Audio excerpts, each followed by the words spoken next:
Samsung Galaxy S23 Ultra comes up short of competition in camera analysis.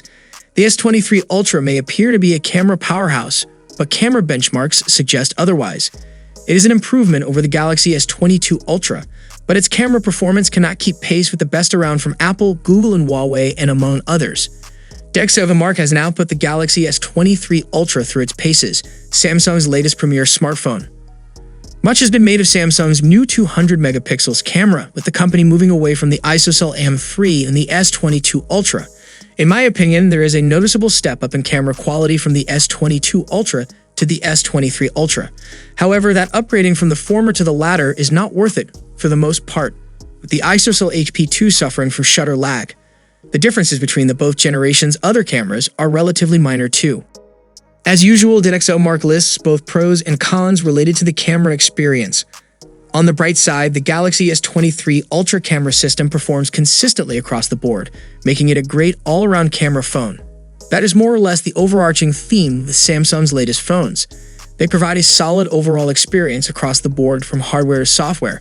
Back to the pros, the reviewers also praised the Galaxy S23 Ultra camera system for photo rendering, good autofocus in photo and video recording, and strong telephoto capabilities at long range. On the other hand, the Galaxy S23 Ultra reportedly falls short in a few areas, including loss of image detail and shutter lag in low-light conditions and instabilities with focus and exposure in backlit scenes. Additionally, the cameras often suffer from noise when shooting indoors and in low-light conditions. Moreover, the device dropped marks for how it handles backlit scenes. Samsung's finest S-series smartphone wasn't even in the top 5 in demonstech ranking. The Galaxy S23 Ultra tied with the Google Pixel 7 and the Vivo X90 Pro Plus for 10th place, with each of these phones scoring 140 points for the rear-facing camera. The S23 Ultra's selfie camera tied with the Asus Zenfone 7 Pro with a score of 137, and both phones tied for 10th place in this category. Samsung has just pushed the Galaxy S23 Ultra out of its pre-order period, and the flagship is now available for purchase in 55 markets worldwide.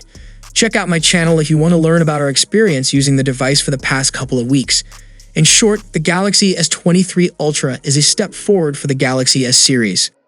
However, the step forward still puts the S23 Ultra behind its competitors, most of which will be replaced later this year with devices featuring even better cameras. So what are your thoughts on these results from demonstech?